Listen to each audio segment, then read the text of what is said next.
Have you ever felt like you're running on empty? Maybe you knew that you needed enough sleep, but you could only get 3 or 4 hours of sleep. Maybe it seems like there's so much homework to do and not enough time to get it done, and it just feels like you're trying to keep up and struggling. Maybe you felt like you needed a friend to talk to, but when you went to text or call someone, you really didn't know who to reach out to. It felt like you were kind of running low on friends or people to talk to. Have you ever just felt that way where you feel like you're done? You know, your energy is depleted, your resources are out, whether it's sleep or joy or friends or whatever it is, you're just kind of running on empty. Well, I remember one experience after I graduated from college. I was driving down to a camp in West Virginia from Central Ohio, and then coming back up a couple of days later. And I remember coming home from West Virginia, which, if you haven't been there, at least to northern West Virginia, it was nothing but hills where I went. And so this camp was in the middle of nowhere and surrounded by just hilly roads and all of that. And I had to come home at night. And so I remember starting this trip back up to Ohio when it was already dark and it was hilly. And I remember getting out on the highway just a ways away from the camp. And once I got on the highway, again, still kind of in the middle of nowhere, I looked down and noticed my gas gauge was getting close to empty. It wasn't there yet. I still had about an eighth of a tank, but it was on its way down. And to make it worse, remember, I'm going up and down hills. The down was great, but going up the hills, every time we went up hills, I could hear my car's engine just working harder. And I sat there just gripping the steering wheel and praying, Lord, just get us to a gas station. Get us to a gas station, please. We can run out of gas then, but just help me get to a gas station before I run out of gas. And time went on. It felt like the longest drive of my life, but I kept driving and driving, and it was dark. There were no lights, no gas stations to be found, and that arrow on the little gas gauge not only hit the E, but the light started flashing, telling you, hey, you need to get gas right now. If you haven't driven yet, most of you haven't, that's what happens when your car is saying, last chance, I need gas, or else we're not going to keep going.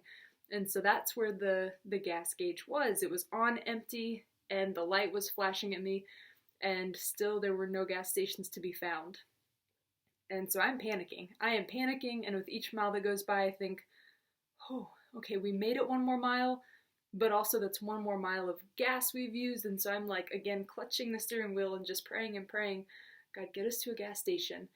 And wouldn't you know, just up ahead were the lights of a gas station and the exit sign that said that there was a speedway up ahead. We had found a gas station.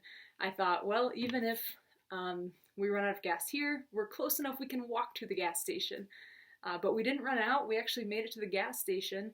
And I remember when we pulled in, that arrow for the gas gauge wasn't only on the empty line, it was sitting below the empty line.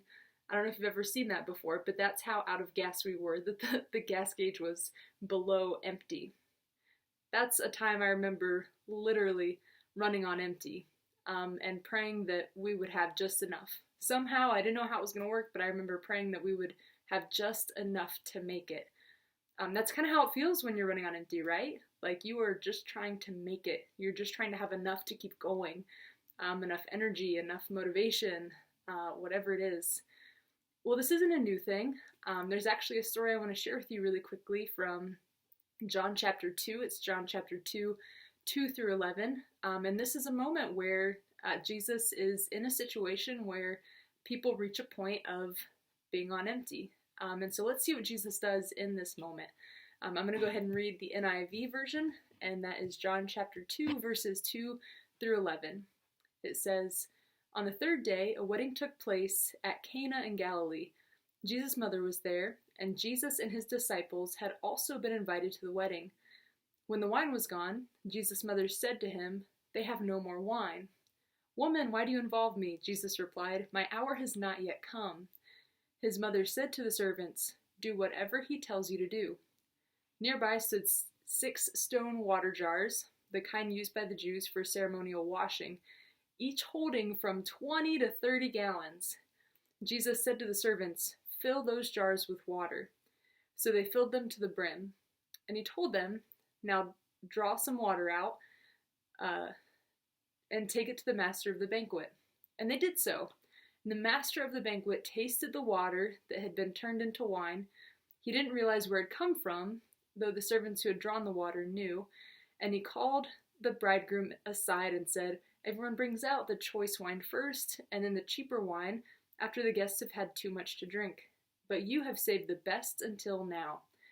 What Jesus did here in Cana of Galilee was the first of signs through which he revealed his glory, and his disciples believed in him.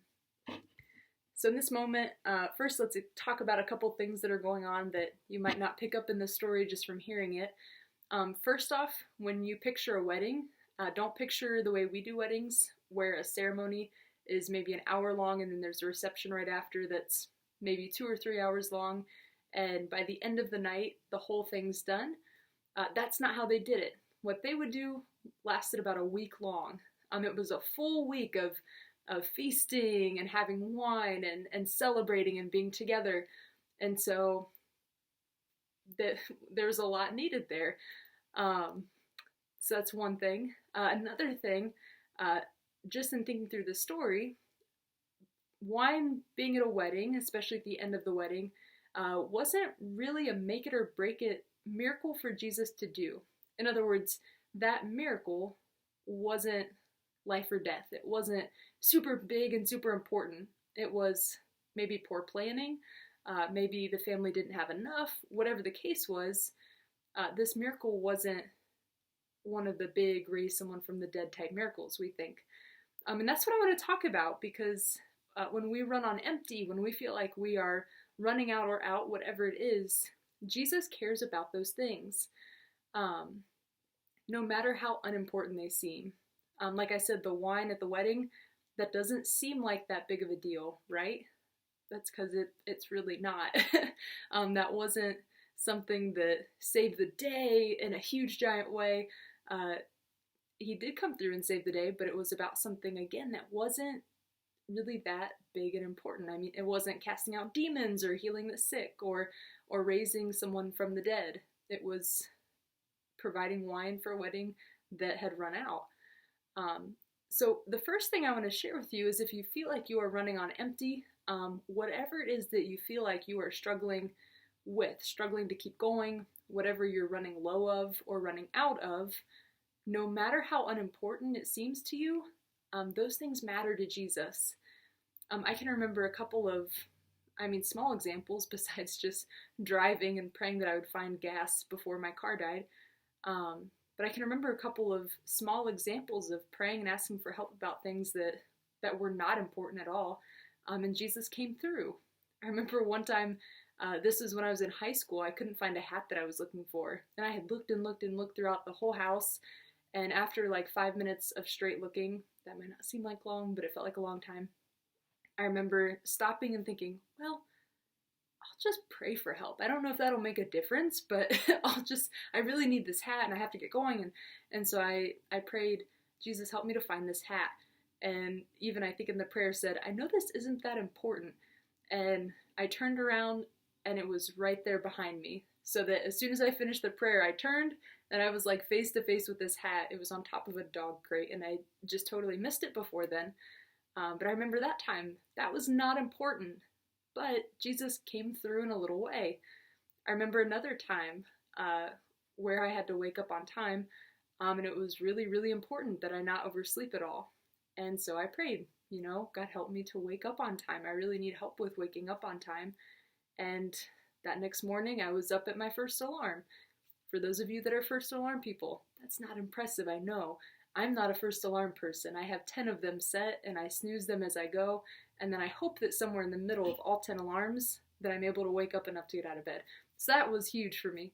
But the point of what I'm saying is just whatever you feel like you're running low of or running out of, again, whether it's friendships, joy, laughter, energy, sleep, motivation to keep doing virtual school and keep going, none of those things are too small for Jesus to matter.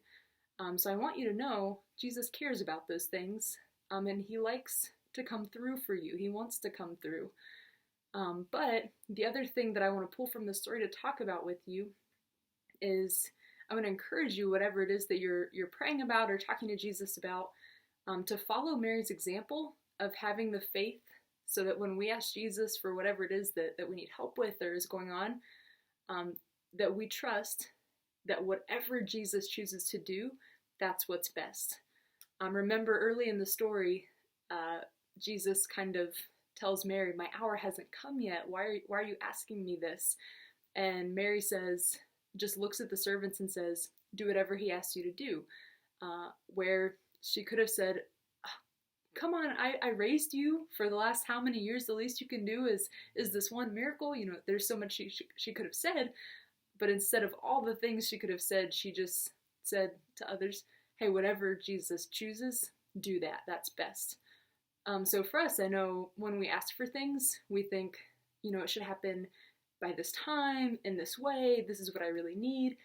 And sometimes Jesus doesn't answer the way that we think that he should or the way we think makes sense. But when we do ask for whatever it is, I would challenge you also to have that kind of faith like Mary had, to say, you know, Jesus, here's my need, here's what I need help with, but I trust you to do whatever you know is best. And then for us, we can find peace in knowing that Jesus, he will do what's best. So those are two things from the story that I want to share with you. Again, if you feel like you're running on empty, again, that could mean so many things. But if you're just tired, exhausted, having a hard time being motivated, struggling with homework, running out of joy, feeling like you're alone and don't have friends, whatever it is, none of those are too small. I encourage you, ask Jesus about the little things. He cares about those things, even the things that might not seem that important. And trust, when we do pray, trust that he knows what's best and wants to do what's best for us. The same way that your parents, they care about the little things too. You don't ask your mom to pick you up from school and wonder if she's going to follow through. You know, when you ask your parent for simple help, they want to come through because they know you depend on them. So the same is true with Jesus. He wants to come through. He wants us to depend on him. He cares about what's going on in our life. And I challenge you to trust in that, trust in him. But in closing, I'm going to post some questions down below. I feel like a YouTuber now from saying that. Click down below. So anyway, I'm going to post some questions down below and encourage you to talk through them with one of your parents, with one of your friends. Go ahead and call them, Zoom them, FaceTime them, whatever, or just gather around the family table. But definitely don't listen to this without talking to someone. That's half of the lesson is getting to talk to someone about these things. So I'm going to post those questions. They're literally just about what we talked about just now. So I encourage you to talk through that with your sibling or parent or friend, whoever you want to talk to about it. But thanks for listening. I appreciate you guys. I'm praying for you. And if you have any questions from the lesson today, go ahead and put it in the comments or email me or anything like that. Thanks. Bye.